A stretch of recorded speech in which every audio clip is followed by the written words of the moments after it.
오늘 또 저희들로 하여금 아버지를 예배케 하시니 진심으로 감사드립니다. 참 저희들은 어리석습니다. 아버지의 그 크신 은혜를 맛보았다라고 하고 안다라고 하면서도 정말 헛된 이 세상의 것을 쫓다가 수많은 사람이 실패한 길로 갈 때가 얼마나 많은지 모릅니다. 그때마다 이렇게 또 돌이켜 깨닫고 회개하고 돌아오게 하시기 위하여 아버지께서 또한 주님의 말씀을 통하여 저희에게 가르쳐 주시니 진심으로 감사드립니다. 아버지, 다시 한번 저희들 회개케 하시고 다시 한번 가곡해 해 주시옵소서. 그리고 이 시간 또 아버지, 우리 믿음의 선배들을 통하여 저희들에게 가르쳐 주신 아버지의 영원한 작정에 대해서 공부하고자 합니다. 함께하여 주시옵소서. 저희들 마음 문을 열어주셔서 정말 하나님이 어떠한 분이시며 하나님께서 저희들을 위하여 얼마나 엄청난 계획을 세우셨는가를 저희들 하여금 다시 한번 깨닫고 정말 이렇게 어마어마한 스케일 속에 이렇게 어마어마한 축복 속에 우리가 들어있는데도 불구하고 어떻게 잠시 있다가 없어질 이 세상의 것을 쫓아 살고자 하는지 다시 한번 회개하고 주님께 감사와 찬양과 영광을 돌리는 주님의 귀한 백성들이 되게 하여 주시옵소서. 감사하며 우리 주님 예수 그리스도 이름으로 기도드리옵나이다. 아멘. 우리는 오랜 시간을 거쳐서 성경에 대해서 공부했고 또 하나님에 대해서 공부했고 또 지난주에는 하나님의 영원한 작정 1항에 대해서 저희들 공부했습니다.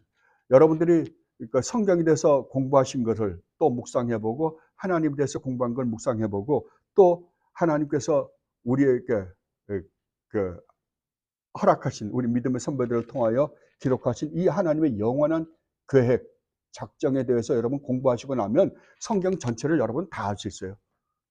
이게 다예요. 이게 실질적으로 창조 안에서 어떻게 드러나는가를 보여주는 게 그 다음 이야기들이기 때문에 이게 다예요, 원래는. 이것만 여러분들이 묵상하고 올바로 깨닫고만 있다고 한다면 여러분들은 성경을 거의 다 알고 있는 거나 다름이 없습니다. 그래서 여러분들은 제가 항상 성경 공부를 할 때마다 안타까운 것 중에 하나가 뭐냐면 이것을 하나의 지식으로 갖고 있을까 봐 참 안타까워요.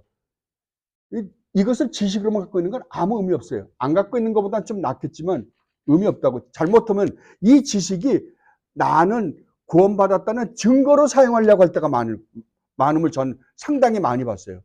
나는 이런 공부했어 라는 게 자기가 구원 얻은 증거처럼 생각을 할 수도 있어요.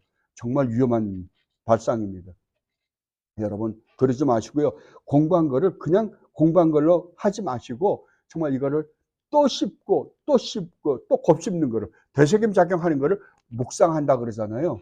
그걸 묵상해서 정말 하나님이 이러한 분이시며 하나님이 나를 구원하기 위하여 창세전에 이렇게 엄청난 계획을 세우시고 그 계획 안에서 나에게 이런 구원을 베푸셨구나 라는 걸 깨닫고 정말 주님을 사랑하는 여러분들이 되시기를 진심으로 바랍니다. 우리는 지난주에 1항에 대해서 공부했습니다. 1항은 이렇게 기록되어 있습니다. 하나님께서는 장차 있을 모든 일을 영원한 때부터 그 자신이 뜻하신 바 가장 지혜롭고 거룩하신 계획에 의하여 자유롭게 그리고 변치 않게 결정해 놓으셨다. 그러나 하나님은 죄의 저성자가 아니시며 피조물들의 의지를 침해하시는 이도 아니시다. 도리어 제2 원인들의 자유나 우발성을 제거시키지 않고 오히려 확립하시는 분이시다. 아멘. 이거 여러분 한번 생각해 보세요. 하나님 뭐라고요? 하나님의 우주만물을 창조하시기 전에 하나님은 이 세상에서 일어날 모든 일을 이미 창세 전에 어떻게 했다는 거예요? 다 계획해 놓았다는 거예요. 그러면 이 세상에서 일어나는 모든 일은 이게 좋은 일이든 나쁜 일이든 다 어떤 일만 일어난다? 하나님이 계획 세워 놓으신 일만 일어난다라는 겁니다. 그런데 여기서 하나 단서를 붙인 게 뭐냐 그러면 그러나 하나님이 그렇게 계획을 세웠다 하더라도 하나님은 제2원인 이게 제1원인입니다. 하나님이 계획을 세우셨으니까 그러면 제2원인은 누구냐면 우리예요. 아니 이 세상에 있는 모든 피조물들이에요. 이 피조물들이 하는 일에 자유롭게 자기네들이 선택해서 하는 일 일의 구애를 받는다 안 받는다? 절대 하나님은 그걸 타치하지 않으시고 간섭하지 않으시고 이걸 이루신다. 이거 불가사입니다. 우린 절대 이해를 못해요. 그러나 가만히 하나님에 대해서 묵상해 보면 하나님이시니까 이건 얼마든지 가능하겠다라는 건 우리는 알 수 있어요. 그러나 우리의 이 지식의 한계 가지고는 절대 이해를 못합니다. 그러니까 이제 우리가 오늘 살펴보면 알겠지만 우리는 이걸 이해하기 위해서 하나님이 이렇게는 생각하셨겠지, 이렇게 생각하셨겠지라는 부분들을 인간이 만들어 내서 우리를 하여금 비성경적으로 이해가 안 되는 건 여러분 안 된다 그래야 됩니다. 하나님 말씀하지 않은 건 모른다 그래야 돼요. 그럼에도 불구하고 우리는 모르는 걸 어떻게 쓰는지 알고 싶어 하고. 여러분 왜 점쟁이들이 설쳐요? 점쟁이 설치인데 뭐냐 그러면 내 미래를 모르거든요. 모르는 대로 살면 되는데 그걸 알고 싶어서 그것도 알려주겠다는 사람들이 있으니까. 그래서 그걸 이용해서 그런 심리를 이용해서 점쟁이들도 나오는 거잖아요. 그러니까 여러분들 정말 그러니까 우리는 하나님의 말씀이 가는 데까지만 가는 거예요. 우리에게 알려준 데까지는. 건너가지 마십시오. 왜냐하면 오늘 저희가 살펴보겠지만 건너가면 사고가 생겨요. 반드시 사고가 생깁니다. 가지 마십시오. 그리고 제1항을 여러분 읽고 또 읽고 이 말씀을 묵상해 보십시오. 묵상해 보면 하나님이 이렇단 말이야? 이런 존재란 말이야? 이렇게까지 세밀하게 해놓으셨단 말이야? 여러분 알 수 있을 것입니다.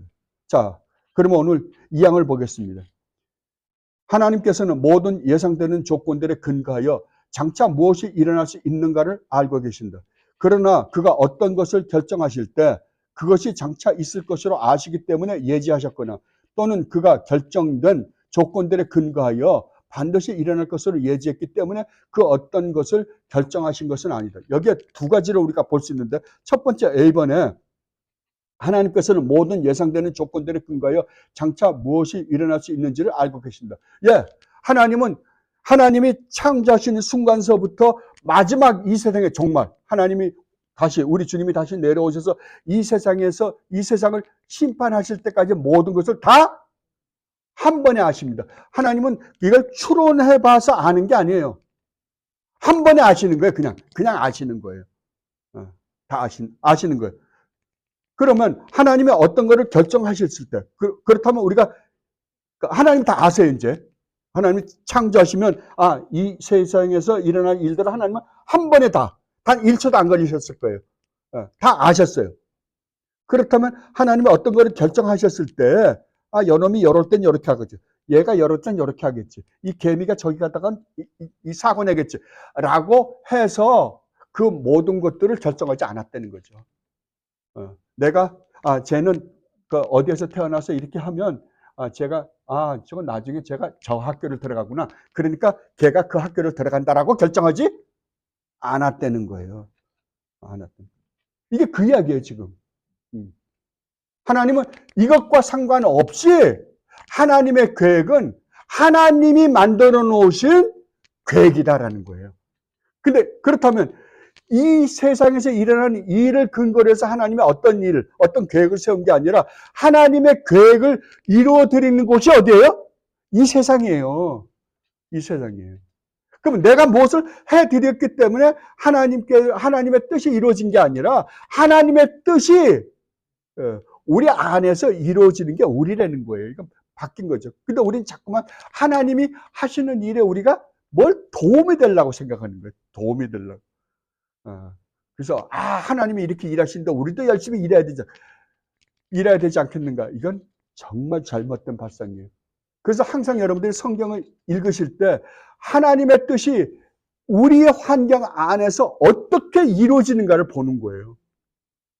제가 전도도 그러잖아요. 전도가 하나님께서 하나님의 창세전에 택하신 백성들을 구원하는데 도움이 되는 게 아니라 그 일을 통해서 하나님은 하나님의 뜻을 이루는 거예요. 오늘 목사님 말씀 말 맞다는 하나님의 뜻이 뭐예요?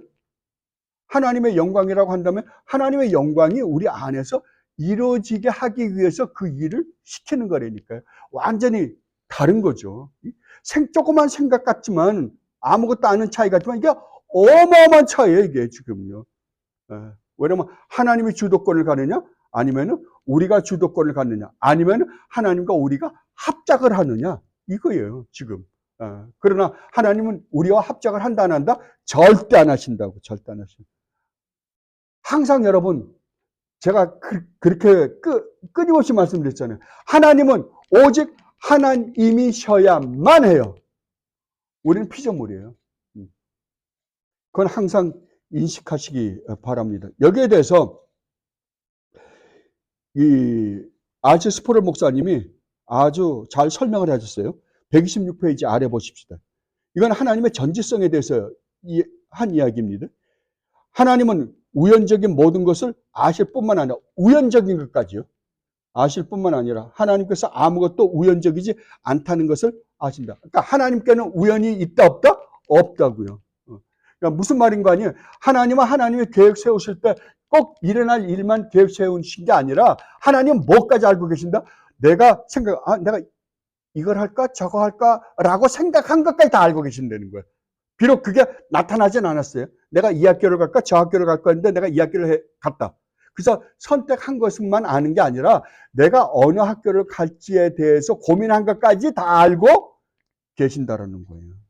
여러분 그 시편 139편을 보면 여기에 대해서 아주 설명을 잘하고 있습니다. 즉 하나님은 장차 무엇이 일어날는지 알기 위해 그 사건들이 일어날 때까지 기다릴 필요가 있다 없다? 없다고요. 하나님은 우리가 말하는 모든 말을 아신다. 만약 하나님이 우리가 말하려고 하는 것을 아시고 그것을 승인하지 않았다면 하나님은 우리가 그것을 말하는 것을 금하실 수 있었을까 없었을까?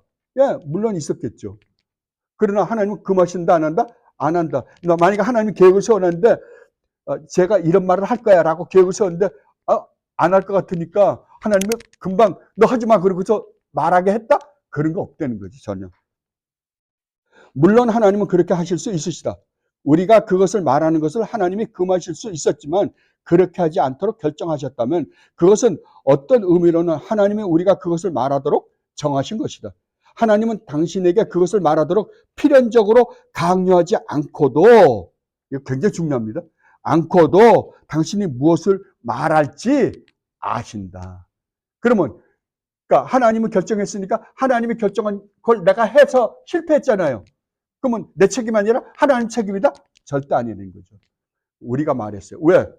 우리의 자유의지를, 제2원인을 하나도 손상시키지 않고 그 일을 하셨기 때문에 그래요. 그 이야기는 우리가 스스로 했단 말이에요. 하나님은 당신이 그것을 말하는 것을 금하실 수 있다. 하나님은 당신이 말하는 것을 막지 않으시는 한 어떤 의미로 그것은 당신이 그것을 말하는 것을 하나님이 선택하신 것이다. 아멘. 그러니까 하나님이 선택하신 것만은 일어나는데도 불구하고 그 된 책임은 누구에게 있다? 우리에게 있다고요. 그러니까 우리가 항상 우리가 무슨 생각을 하냐 그러면 자, 내가 잘못을 했어요. 내가 뻔히 알면서 세상 욕심을 쫓아가면서 잘못 선택을 했어요. 근데 나중에 뭐냐면 하나님은 그걸 통해서도 뜻을 이루실 거예요. 이거 사기다 아니다? 사기라고. 이건 하나님을 모욕하는 거라고요. 그건 내가 하나님이 잘못 선택했기, 하나님 잘못 결정했기 때문에 그런 거예요. 라는 것과 똑같은 겁니다. 하나님은 결정하셨어요. 결정하지 않은 건 안 일어나요. 그러나 내가 잘못 선택해서 그런 결과가 나타난 거에 대한 책임은 누구에게 있다? 우리에게 있다고요. 그래서 죄의 조성자가 아니라고 분명히 말씀하신 거예요. 그리고 두 번째요. 그러나 그가 어떤 것을 결정하실 때 그것이 장차 있을 것으로 아시기 때문에 예지하셨거나 결정하셨거나 또는 그가 결정된 조건들에 근거하여 반드시 일어날 것으로 예지했기 때문에 그 어떤 것을 결정한 것은 아니다. 아까 제가 말씀드렸죠. 어떤 일이 일어날 것을 하나님께서 미리 보시고 요럴 때는 여기 일어날 거니까 그래 요럴 때는 이렇게 결정했다고 하지 않았다니까요. 뭐가 먼저다? 결정이 먼저라고요. 예지가 다음이라고요. 다른 말로 하면 어떤 면에서는 이건 구분이 안 돼요. 왜요? 하나님의 지식은 단번에 일어나기 때문에. 그럼 하나님이 어떤 것을 결정해서 하려고 할 때는 이 세상에 일어나는 일을 동시에 같이 아세요. 그러니까 어느 게 먼저라고 할 수 없어요. 그러니까 예지나 예정은 어느 게 순서가 예지가 먼저다, 예정이 먼저다라고 할 수 없지만 할 수 없는 건데, 할 수 없는 거라고 한다면 한 가지밖에 없어요. 예지나 예정은 똑같은 거예요. 예지가 예정이고 예정이 예지예요. 여기에 대해서 아주 잘 설명한 게 어디냐 그러면은 아모스입니다. 아모스를 한번 가보세요. 오늘 우리가 읽었던 호세아, 그 다음에 요엘, 그 다음에 아모스입니다. 오늘 아까 우리가 읽었던 호세아 다음에 요엘 다음에 이제 아모스니까 바로 한번 넘겨보십시오. 아모스 3장입니다.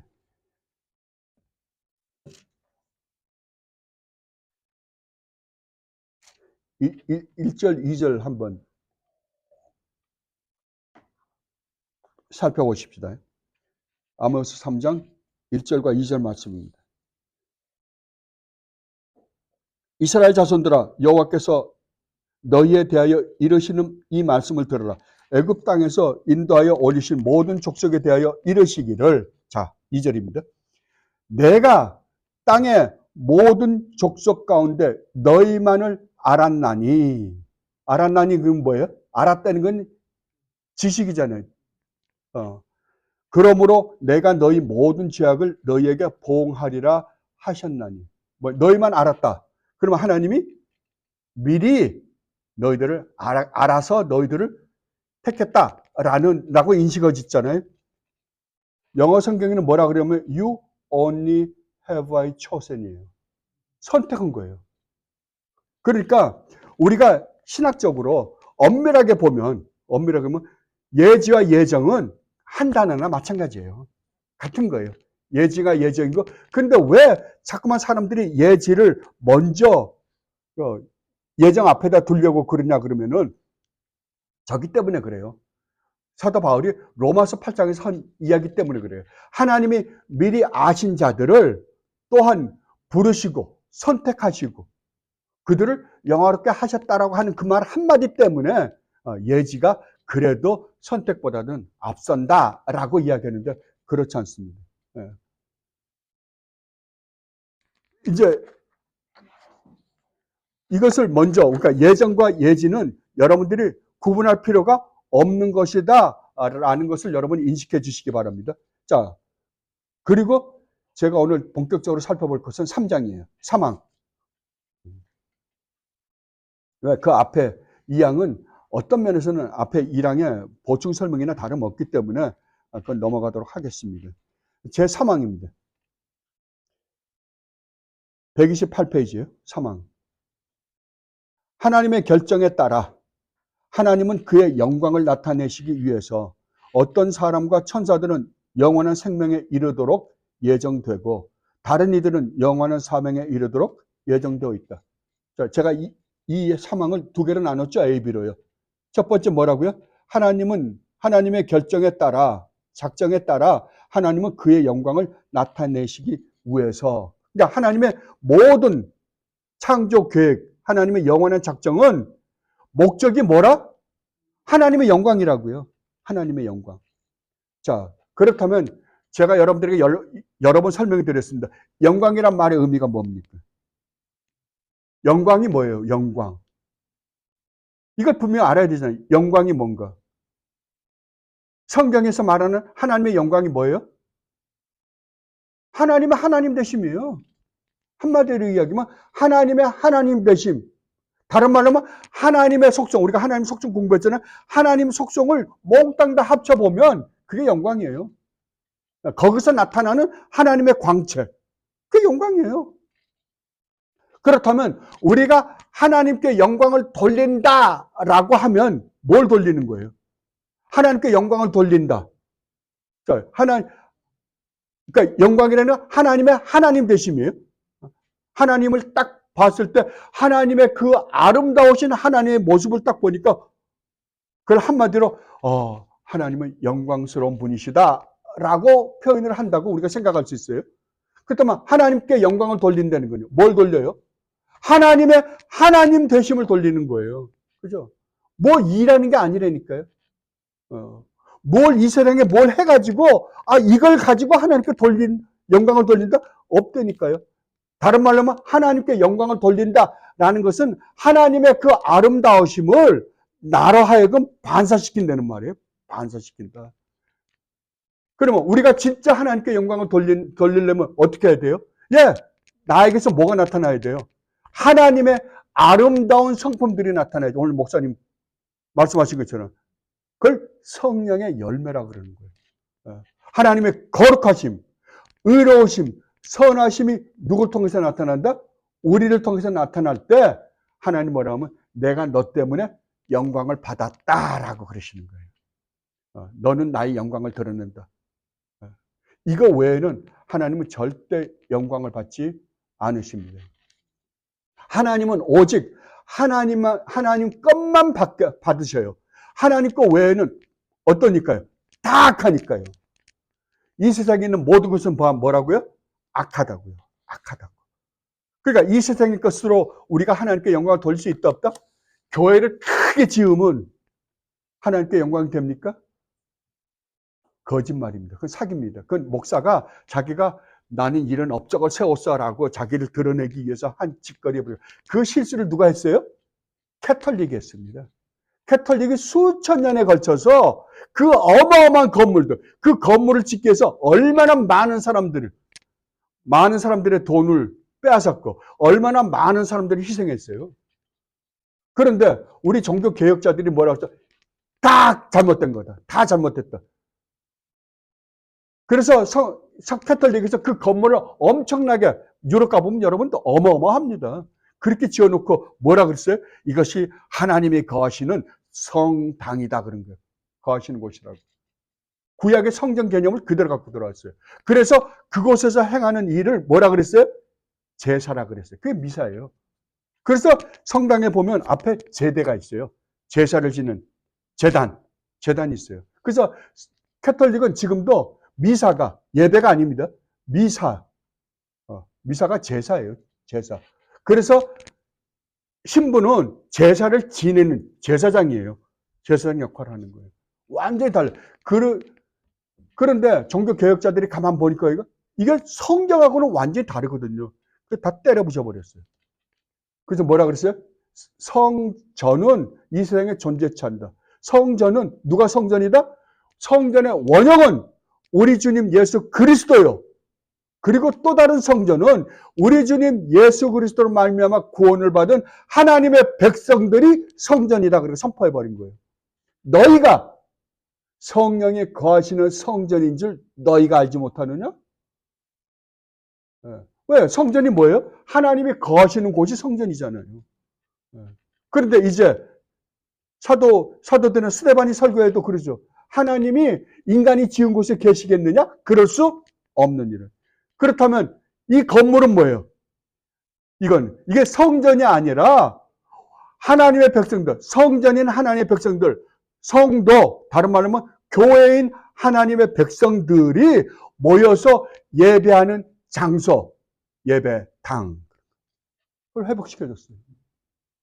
그럼에도 불구하고 오늘날 이게 400년, 500년 또 세월이 흐르면서 이곳이 또 성전이 되어버렸어요. 성전이 됐다는 말은 무슨 말이에요? 다시 캐톨릭화 됐다는 소리 아니에요.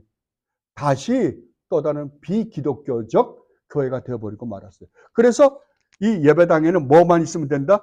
이 하나님 말씀을 전하는 이 강대상 한양은 충분하다라고 그랬다고요. 근데 이게 또 어느 날 재단이 됐어요, 또. 그죠? 그래서 와서 여기 올라와서 무릎을 꿇고 신발을 벗고 그리고 와서 정말 인간이 얼마나 종교적인지 몰라요. 그냥 찌들었어요. 미신에 찌들었어요. 그러니까 성경은 절대 그렇게 이야기하고 있지 않습니다. 여러분 분명히 알아두시기 바랍니다. 그래서 우리 믿음의 선배들이 얼마나 우리에게 잘 가르쳐줬어요. 그러니까 성경이 말하고 있는 그 단어 하나하나의 의미를 우리가 올바로만 깨달으면 우리는 하나님을 올바로 믿을 수 있는 거예요.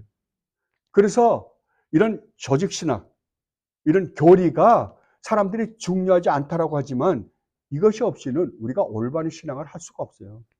성경에서 우리가 믿어야 되는, 마땅히 믿어야 되는 하나님의 말씀, 하나님의 약속을 가장 요약해서 설명한 것을 조직신학이라 그러는 거예요. 그걸 교리다라고 그러는 거예요. 제가 처음에 우리가 성경에 대해서 공부할 때도 말씀드렸지만 교리가 없는 종교나 교리가 없는 기독교는 존재할 수 있다 없다? 없다고요. 그럼에도 불구하고 교리를 부정하는 사람들이 오늘날 존재하고 있다는 사실이 굉장히 참 안타깝기도 합니다. 그러니까 분명히 알 것은 하나님이 이 우주 만물 창조하시기 전에 하나님이 영원한 세계 안에서 결정하신 모든 일의 궁극적인 목적은 뭐다? 하나님의 영광이라고요. 하나님의 영광. 그래서 서울의 문답 1번이 그렇게 말씀하신 거잖아요. 하나님이 우주 만물과 우리 인간을 창조하신 궁극적인 목적이 무엇이냐? 인간이 인간으로서의 본분이 무엇이냐? 그 다른 말로 하면 하나님의 창조 목적이 뭐냐 이 말이에요. 뭐라고요? 하나님을 영화롭게 하며. 그 다른 말로 하면 우리 인간은 하나님의 영광을 드러내는 존재이며 그 하나님을, 그 아름다운 하나님의 영광을 영원히 즐기는 것이다. 이것을 언제부터 즐길 수 있다고요? 하나님 나라 가서요? 아니에요.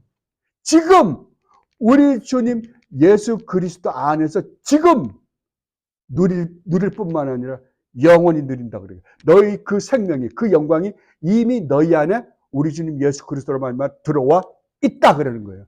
이미 들어왔어요. 아직 완전히 이루어지진 않았지만 들어와 있다니까요. 그러니까 정말 내가 복음의 이 놀라운 축복과 은혜를 맛보지 못한다고 한다면 우리는 어차피 아무것도 모르는 사람이에요. 어차피 아무것도 모른다. 그 다음에 두 번째로 굉장히 끊임없는 싸움 속에 있는 게 이겁니다. 어떤 사람과 천사들이에요? 영원한 생명에 이르도록 예정되어 있고 다른 이들은 영원한 사망에 이르도록 예정되어 있다. 먼저 천사들을 살펴보자고요. 천사들을 그러니까 우리 인간은 이 보이는 세계 안에서 창조했어요. 그러나 천사들은 보이지 않는 세계 하나님 존재 앞에서 창조했다고요. 그런데 거기에서 무슨 일이 일어난지 우리는 몰라요. 무슨 일이 일어난지 모르지만 어떤 그 중에 천사 중에 일부분의 천사들이 하나님께 반역을 일으켰다가 쫓겨난 사건이 있잖아요. 그건 이미 버려진 자들이에요. 근데 그 사건이 하늘나라에서 어떻게 이루어졌는지는 우리는 몰라요. 왜냐하면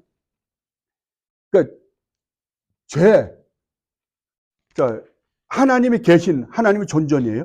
그러니까 하나님이 직접 그러니까 서로 영적인 존재들이기 때문에 영적인 존재들에게는 서로가 무슨 커뮤니케이션이 있을 거 아니에요.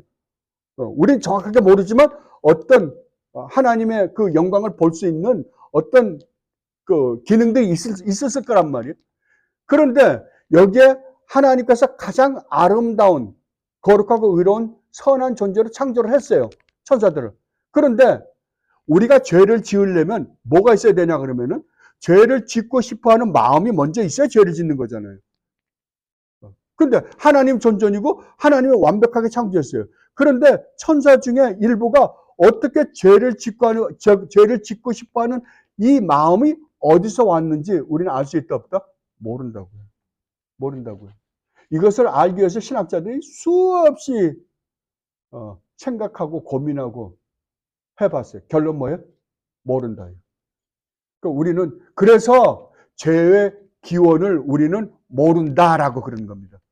아담이 지은 죄는 2차적이고 3차적인 거기 때문에 그거는 우리가 얼마든지 설명이 가능해요. 그러나 처음에 하나님 존전에서 천사들이 타락한 천사들이 지었던 죄는 우리가 이해 불가능입니다. 그래서 여러분 누가 물어보면 그렇게 대답하세요. 뭐 내가 조금 뭘 좀 배웠다고 잘난 척하느라고 그거 이렇게 절대 여러분 생각하고 이렇게가 아닙니다. 모릅니다. 죄의 기원은 우리는 모릅니다. 라고 이야기해야 됩니다. 그런데 하나님께서 뭐라고요? 그렇게 해서 천사들 중에도 어차피 타락한 천사가 있으니까 그건 버린 자들이잖아요. 그러나 사람 중에서도 선택과 유기가 존재한다라고 성경은 분명히 말씀하고 있습니다. 자, 그렇다고 한다면 여기서 여러분들이 이제 항상 우리에게 헷갈리는 게 하나가 있어요.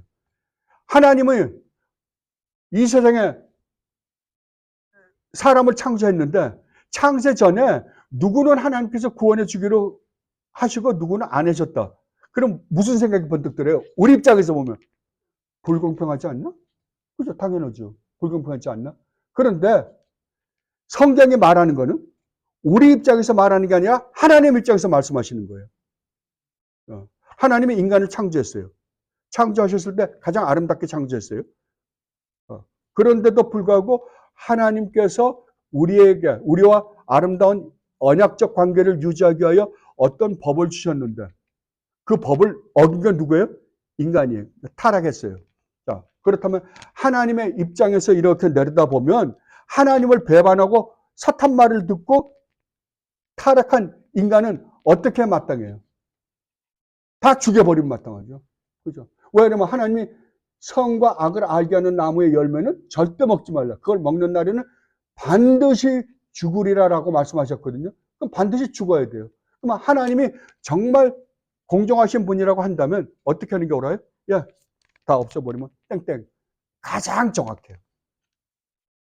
그런데 성경은 뭐라고 말씀하시냐면 그런데도 불구하고 하나님의 자비와 은혜와 긍휼하심이 그 중에서 몇 명을 구원해 주기로 기뻐하셨다라고 그러는 거예요.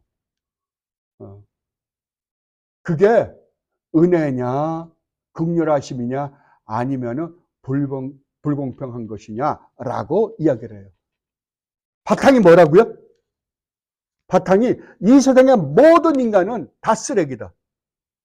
다 하나님의 저주를 받아 마땅한 존재들이다라는 게 전제예요. 바탕이 그거예요. 그렇다면 그냥 다 죽여야 마땅한데도 불구하고 그 중에서 몇 사람을 구원해 주기로 기뻐하셨다고 한다면 그게 은혜냐 하나님의 자비와 사랑이냐라고 이야기하는 거예요. 자, 어떻습니까? 구원을 받은 사람에게는 은혜가 되겠죠. 못 받은 사람은요. 뭐라 그랬겠어요? 불공평하잖아요. 왜 저는 안 해주고 쟤는 했어요? 네, 몰라요, 저는. 모른다니까, 이거. 왜 그렇게 했는지. 그러나 제가 한 가지 확실하게 아는 거는 하나님 나라 가보면 알 거예요. 그래서 이 문제를 어떻게 해결할까? 성경이 말하고 있는 문제를 어떻게 우리가 우리의 관점에서 우리의 이성을 가지고 해결할 수 있는 방법은 없을까라고 수많은 철학적 사고를 갖고 있는 사람들이 고민하기 시작했어요. 제일 먼저 고민한 사람 중에 하나, 어거스틴은 쉬워요. 어거스틴은 뭐냐면 이거 하나님의 은혜다. 은혜 외에는 안 된다라고 했기 때문에 그래요. 근데 거기에 반기를 든 게 펠라기우스라는 신학자였어요. 펠라기우스는 뭐라 그러면 처음에 아담과 하와가 죄를 지었다. 그러나 그건 아담과 하와가 지은 거지 우리가 지은 건 아니다. 아담과 하와가 지은 죄를 왜 우리가 덤탱이 써야 되느냐? 만약에 이걸 부정하면 여러분은 예수 그리스도를 말미암아 얻은 구원을 부정해야 돼요. 그러면 여러분은 예수 그리스도를 믿는 믿음으로 구원을 얻을 수 있는 방법이 없습니다. 절대 없어요. 어떻게 해야 돼요? 내가 철저하게 정말 하나님의 율법을 다 지켜서 구원을 이루어내는 방법밖에 없어요. 근데 제가 예수 주님을 만나고 난 다음에 무슨 생각을 드느냐면 오케이, 그럼 지금부터 내가 펠라구스 형님 제가 열심히 노력해서 해볼게요. 근데 문제가 뭐냐면 지금부터 열심히 하는 건 좋아. 근데 그 전에 지은 죄는 어떡하냐고. 이미 지었는데. 그 해결할 방법이 없더라고요. 왜 이런 발상이 있냐 그러면은 인간은 선하다는 것 때문에 그래요. 이 전제가 인간은 선하다예요. 여러분 이 세상에 있는 모든 종교가 어디에 밑바탕이 있는지 압니까? 인간은 선하다예요. 그래서 이 세상에 지금까지 착하게 살아왔던 사람, 전 제일 무서운 게 이 세상에서 착하게 살아왔던 사람들이에요. 그 사람들은 정말 무서워요, 진짜로. 그러니까 자기는 하나님으로부터 은혜를 받아도 더 받을 수 있는 존재다라고 생각하는 거예요. 옛날에 어떤 분이 그런 말을 하더라고요. 제가 한번 성경 공부를 하면 이 세상의 모든 인간은 다 개다 그랬더니 개도 종류가 있대요. 진돗개도 있고 똥개도 있고 세파트도 있고. 그러니까 너는 똥개일지 모르지만 난 진돗개라는 거죠. 세파트라는 거죠. 그래요? 개는 개예요. 근데 오늘날은 개를 사람 취급해 주니까 이게 참 큰 문제인 것 같아요. 하나님의 입장에서 보면 정말 통탄할 노릇이에요. 통탄할 노릇. 그럼에도 불구하고 우리는 정말 그러니까 하나님을 모르는 사람들은 저는 말하고 싶은 생각 없어요. 그러나 최소한 하나님을 믿고 우리 인간을 하나님의 형상대로 창조되었다는 사실을 믿는다라고 한다면 여러분 반드시 구분하셔야 돼요. 하나님 입장에서 보면, 그래서 항상 성경을 읽는다는 것은 하나님의 입장에서 이 세상을 보는 거예요. 하나님 입장에서 한번 내려다보세요.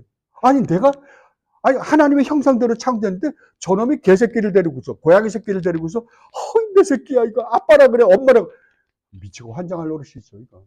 정말 통탄할 것도 아니에요. 자, 인권을 한번 생각해 보세요. 인권이라는 건 뭐예요? 인권이라는 건 인간이 마땅히 받아야 할 권리잖아요. 우리가 인간으로서 인간이 마땅히 누려야 할 권리, 이걸 인권이라고 그러잖아요. 자, 그러면 내가 인간으로서 마땅히 받아야 할 권리라고 한다면, 그게 인권이라고 한다면 인간이 누구냐가 먼저 전제돼야 돼요. 그죠? 인간이 누구인가라는 것이 먼저 확실하게 정리가 되지 않고서는 인권은 논할 수가 없어요. 그런데 진화론을 믿는 사람들, 인간이 무생물에서 단세포가 되고 단세포에서 발전해가지고 무슨 원숭이 새끼인지 무슨 쥐새끼인지 뭔지는 모르지만 어떤 과정을 거쳐서 오늘날 인간이 됐다. 그럼 우리 조상이 누구예요? 지렁이, 그 다음에 무슨 원숭이 새끼, 이런 것들이잖아요. 근데 거기에 인권이 어디 있어요? 그것도 아직까지 완성도 안 됐다며요. 완성되어 가고 있는 과정이라며요. 그 앞으로 완전한 인간이라는 건 뭔지 몰라요. 진화론으로 보면. 그럼에도 불구하고 인권을 논한다는 건 말이 안 되죠. 그러니까 인권을 논할 수 있는 유일무이한 존재는 그리스도인밖에 없어요. 왜? 인간이 누구냐? 하나님의 형상대로 창조된 인간이기 때문에 하나님의 형상대로 만드는 인격적인 존재이기 때문에 인권이라는 게 있다니까요. 기독교에만 인권이라는 게 있어요. 기독교에만. 다른 데는 없어요. 찾아볼 수 없어요. 그런데도 불구하고 인권을 찾아요. 그래 놓고 이 인권을 잘못 사용하니까 사람은 죽인 사람에게는 인권이 있고 피해자는 인권이 있고 뭐가 없어요, 그냥. 정말. 그러니까 인간이 지금 어디로 가고 있는가 여러분 똑똑히 보세요. 여러분들이 성경을 올바로만 보면 이 세상에 어디로 가고 있는 게 똑바로 볼 수 있습니다. 그리고 그러다 나니까 펠라기우스는 아니야. 그건 우리가 이룰 수 없는 거예요. 그러니까 반펠라기우스. 다른 말로 하면, 그러니까 우리가 완전하진 않지만 타협을 하는 거죠. 하나님이 우리가 구원을 이룰 수는 없어요. 율법을 지켜서 구원을 이룰 수는 없어요. 그러나 하나님이 우리가 구원을 이룰 수 있는 어떤 조건을 완벽하게 만들어주고 우리 보고 선택하라고 한다면 우리가 선택할 수 있는 실력이 우리에게는 있다라는 거예요. 있다. 그러니까 하나님은 뭐만 만들어주는 거예요? 환경만 만들어주는 거예요. 그 대신 구원을 얻고 안 얻고는 누구에게 있어요? 우리에게 있는 거죠. 이거를 반펠라기우스주의라고 그래요. 이게 알메니안들이에요. 그렇다고 한다면 구원이 누구 손에 있어요? 자, 하나님이 우리 주님 예수 그리스도로 말미암아 구원받을 수 없는 존재들을 이렇게 만들었어요. 근데 죄송합니다. 한 놈도 안 믿어. 자기 바쁘다고 다 가. 그러면 주님은 어떻게 된 거예요? 우리가 그러죠. 무슨 X 죽음이라고 보통. 그러잖아요. 그럼 헛되게 죽은 거잖아요. 그렇게 해서 그걸 타협이라고 갖고 왔어요. 그런데 성경은 뭐라고요? 아니라고요. 너희는 허물과 죄로 죽은 자들이라고요. 이 죽은 자들이에요. 죽은 자들에게는 우리가 하나님께서 아무리 좋은 조건을 만들어 놓는다 하더라도 우리가 그것을 선택할 수 있는 실력이 우리에게 있다 없다? 없다고요. 그걸 철저하게 성경은 배제시켜요. 너희는 본질상 태어나면서부터 진노의 자녀다라고 성경은 분명하게 이야기하고 있습니다. 그런데 그러면 이 사람들이 그러면 우리가 그들도 인간이 전적으로 타락했다는 걸 믿습니다. 전적으로 타락했는데 그럼 우리가 그것을 선택할 수 있는 실력이 우리에게 어떻게 존재하느냐라고 할 때 뭐라 그런지 압니까? 하나님이 비록 인간이 타락했지만 마지막으로 한 가지는 남겨놨다는 거죠. 뭐예요? 그걸 선택하라 그럴 때 선택할 수 있는 은총을 하나님께서는 남겨놓으셨는데 그걸 선행적 은총이다라고 그래요. 그러면 그 근거가 어디 있느냐? 성경에는 없어요.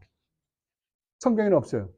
그러니까 자기 생각으로 그걸 자기가 주장하고 있는 그 어떤 학설을 정당화시키기 위해서 자기가 만들어낸 근거잖아요. 그거 어디서 찾느냐? 모른다지. 없죠? 없어요. 근데 하나님께서 그렇게 하셨을 것이다 라고 이야기하는 거예요. 그 다음에 또 하나는 여러분들이 잘 아시다시피 하이퍼 칼비니스트예요. 그러니까 극단적인 칼비니스트. 극단적인 칼비니스트는 한 번 해병은 영원한 해병이다예요. 그러니까 내가 구원받았다. 그러면 내가 무슨 짓을 해도 구원받은 거예요. 그래요? 성경은 그렇게 이야기 안 하고 있어요. 그러니까 이 사람들은 어떻게 그 선택과 유기를 어떻게 이해하냐 그러면은 하나님이 우리 인간이 전적으로 타락했기 때문에 우리 인간의 구원은 전적으로 하나님의 간섭이 없이 하나님의 도우심이 없이는 아무것도 일어날 수 없잖아요. 그와 마찬가지로 하나님께서 버려온 자들도 하나님이 적극적으로 개입해서 버렸다라고 합니다. 쉽게 이야기하면 적극적으로 개입해서 버렸다. 그러니까 나는 예수를 믿고 싶은데 너는 안 돼. 내가 선택 안 했으니까 안 돼. 그리고 그들을 버렸다는 거 아니에요. 그게 하이퍼 칼비니스트라고 그래요. 이런 일이 왜 있다고요? 하나님의 말씀하신 걸 있는 대로 받아들이지 않고 내가 이러면 불공평하잖아. 이러면 왜냐면 우리 인간의 관점에서는 정말 하나님께 불평불만이 있을 수 있으니까 그거를 어떻게 해서든지 해결해 보려고 하다가 이렇게 됐다니까요. 그러면 성경은 뭐라 그러느냐? 우리 개혁주의는 뭐라 그러느냐? 아까 우리가 잠깐 밖에서 이야기할 때 나눴던 것처럼 밖에서 이 세상 타락한 세상을 향해서 주 예수 그리스도를 믿어라. 그래야만 너와 내 집이 구원을 얻는다라고 선포를 해요. 근데 그 중에서 믿는 사람도 있고 안 믿는 사람도 있어요. 근데 참되게 믿는 사람, 눈물을 흘리고 회개하고 정말 하나님 앞에 돌아오는 사람들 있잖아요. 그러니까 돌아와서 딱 교회 안으로, 참된 교회 안으로 딱 들어와서 보면 뭐라고 기록되어 있다? 네가 구원을 얻은 것은 네가 잘나서 똑똑해서 하나님께서 어떤 조건을 보여주셨을 때 네가 나 이거 믿어야 되겠구나 라고 해서 믿은 게 아니라 하나님께서 너에게 은혜를 베푸셨기 때문에 믿었다라고 하는 거예요. 예. 그러니까 밖으로는 하나님 복음을 선포했기 때문에 믿지 않는 자에게는 심판이 임하지만 믿는 자에게는 어떻게 해요? 네가 은혜로 구원받았다라고 하는 거예요. 이것을 우리 이해할 수 있다? 없습니다. 없는데 이게 성경이 말하고 있는 사실이에요. 사실. 이것에 대해서 R.C. 스프럴 목사님이 쓰신 글을 보고 마치도록 하겠습니다. 그러니까 여러분들이 성경에서 말하고 있는 이런 것들을 정확하게 이해 못하면 절대 우리는 예수를 올바로 믿을 수가 없어요. R.C. 스프럴 목사님이 이렇게 논하셨습니다.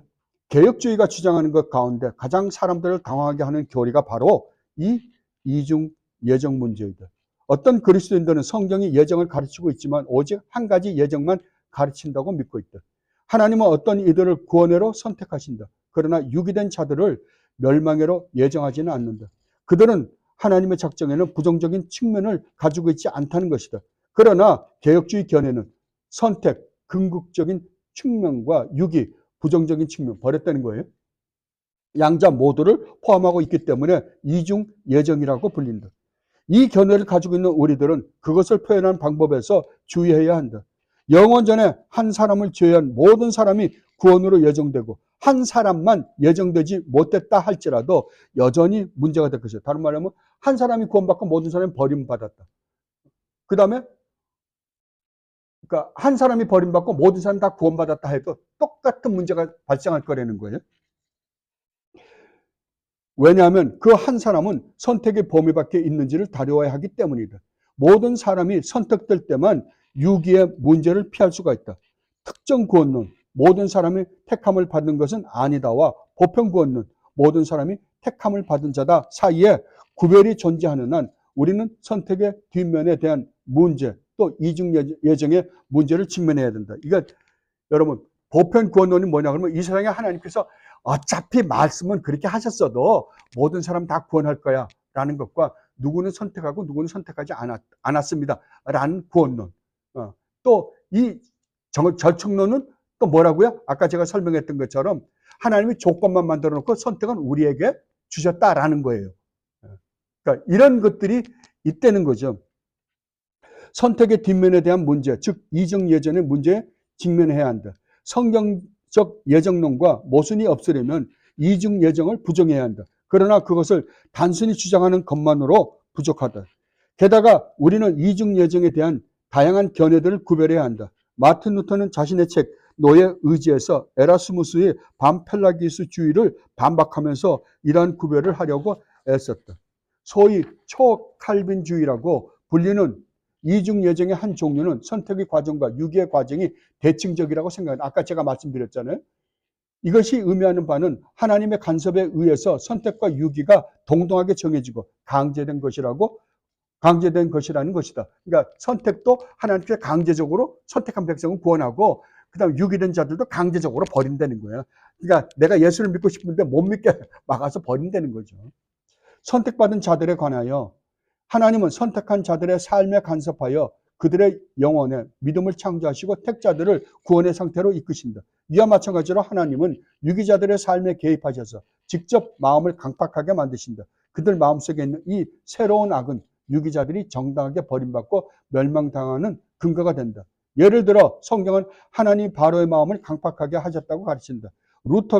루터에 따르면 강팍하게 함이라고 불리는 하나님의 심판 행위는 중요한 두 가지 개념과 관계가 있다. 그러나 성경 전체에서 자주 하나님의 심판은 일종의 시적 정의로 표현되고 있다. 하나님은 사람들에게 이미 존재하는 악의 성향에 사람들을 넘겨버린다. 마지막 심판에 대하여 요한은 불의한 자는 그대로 불의를 행하고 라고 기록했다. 비택자들에 대한 하나님의 심판에서 하나님은 그들 자신의 죄악된 욕망에 넘겨준다. 이것은 성경 전체에서 공통된 생각이다. 그러니까 이 세상이 전부 타락했다고 한다면 이 세상의 사람들 가만 내비놔두면 어디로 갈까요? 그러니까 지옥으로 가겠죠. 그 이야기예요. 그러니까 택한 사람은 하나님께서 구원을 해주는, 하나님께서 직접적으로 간섭하여 구원을 하지만 이 세상 사람들 그냥 내버려두면 자기 갈 길 가끄라는 거죠. 하나님은 선택된 자신의 백성을 구속하기 위해서 바로의 마음에 새로운 악을 창조할 필요가 없었다. 바로의 마음에는 영원히 지속될 만큼의 충분한 악이 이미 존재했다. 이건 바로의 마음에만 있는 게 아니라 모든 타락한 백성에게 다 있는 거예요. 아니 그 잔재가 지금 우리에게도 있어요. 우리에게도요. 하나님은 바로의 악을 억제시키고 있는 은혜를 보류하고 바로가 원하는 길을 허락하는 것만 필요할 뿐이다. 하나님은 이렇게 함으로써 바로의 마음을 강팍하게 하셨다. 그것은 우리 자신의 죄악의 자연스러운 결과이다. 개혁주의 신학은 궁극적으로 동등한 초칼빈주의와 같은 식의 이중 예정을 거부한다. 이 견해에 따르면 하나님은 택자들 안에 믿음을 발생시키기 위해 역사할 뿐만 아니라 유기자들의 믿음을 방해하기 위해서도 적극적으로 역사하신다. 만약 이것이 사실이라면 불공정함에 대한 비난은 이해할 만한 것이 될 것이다. 바로는 하나님이 하라고 억지로 시킨 일을 하고 있는 것이 될 것이기 때문이다. 그러나 이중 예정에 대한 종교개혁자들의 견해는 초칼빈주의자들이 주장하는 이러한 적극적인 선택과 적극적인 유기의 대칭적 견해라기보다는 일종의 적극적 선택, 소극적 유기 견해. 다른 말로 하면 선택은 적극적으로 하지만 버림받은 자들은 그들을 내버려 두면 그냥 타락의 길로 간다 이 말이에요. 하나님은 아직 미래인 타락의 견지에서 구원과 유기에 대한 영원한 작정을 하실 때 어떤 사람들을 선택하고자 하는 하나님의 결정은 죄인들에게 구원이 필요하다는 지식에 기초하고 있다.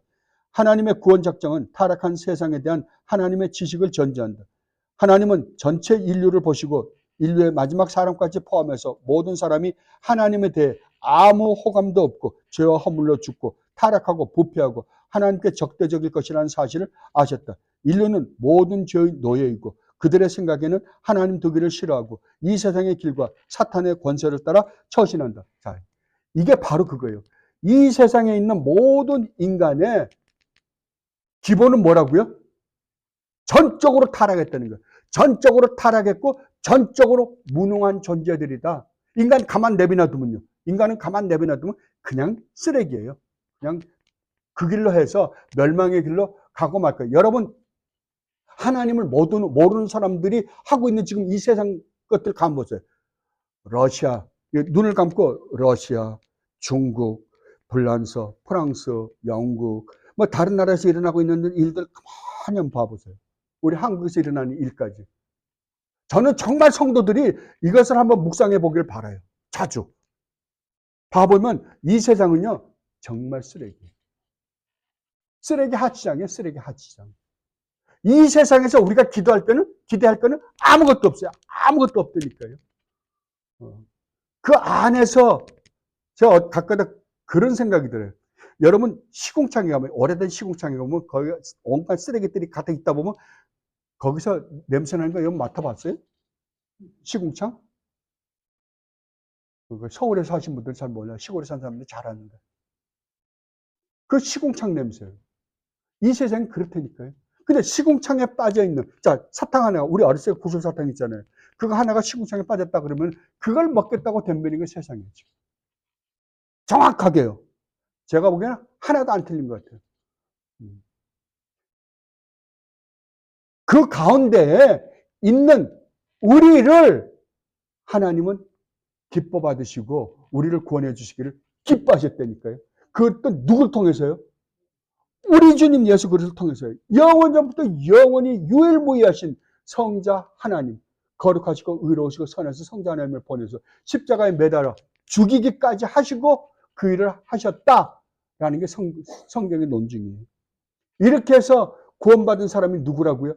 예, 주님을 진실되게 믿는 사람들이다 라고 성경은 이야기하고 있습니다. 여러분 정말 믿습니까? 이 사실을 정말 믿어요? 그러면 여러분 안에서 정말 내가 하나님께 이렇게 무시한 죄인인데도 불구하고 하나님은 나를 갈기하게 찢어지게 마땅한 하나님이 당신의 아들을 보내서 나를 구원했다는 사실, 이걸 정말로 믿는다고 한다면 우리의 모든 삶은 이제 누구를 위해 살아갈까요? 나를 위해서요? 내 행복, 내 기쁨, 내 평안, 내 안식이요? 아닙니다. 우리 주님 예수 그리스도를 위해 살 거예요. 이게 마땅한 삶이다라는 게 성경의 논증입니다. 우리는 그렇다고 해서 올바르게 100% 마땅한 삶을 못 삽니다. 우리는 계속해서 실패하고 실수할 거예요. 그럼에도 불구하고 가슴을 찢고 회개하고 돌아온 사람을 성경은 성도들이다라는 겁니다. 여러분은 아직도 앞으로도 뭔가 여러분 앞에 결정해야 될 것들이 있을 거예요. 그 결정을 하실 때 여러분은 항상 기억해 주십시오. 하나님의 말씀을 기억하십시오. 하나님의 은혜를 기억하십시오. 그리고 내 삶의 가장 우선적인 게 무엇인가를 먼저 생각하고 그 하나님의 또 뜻을 쫓아 결심하고 결정하는 여러분들이 되시기를 진심으로 바랍니다. 기도하겠습니다. 아버지 하나님, 그렇습니다. 이 구원을 우리가 생각할 때마다 어떻게 내가 구원받을 수 있는지 도저히 이해가 안 됩니다. 예, 이해가 될 수 없는 문제입니다. 그럼에도 불구하고 아버지는 저희들을 사랑하시기로 마음먹으셨다고 아버지께서 수많은 우리 믿음의 선배들을 통하여 말씀하셨습니다. 이 은혜가 얼마나 놀라운지 저희들 다 이해하지 못합니다. 아버지, 여기 있는 아버지의 백성들 이해하게 하여 주시옵소서. 깨닫게 해 주시옵소서. 그 은혜를 조금이라도 맛보아 알게 하여 주시옵소서. 그래야 남은 여생 오직 우리 주님 예수 그리스도의 그 저희들에게 베푸신 은혜와 사랑에 감사해서 찬양과 예배를 하다가 주님이 오실 때 주님 앞으로 갈 수 있는 주님의 귀한 백성들이 되게 하여 주시옵소서. 감사하며 우리 주님 예수 그리스도 이름으로 기도드리옵나이다. 아멘.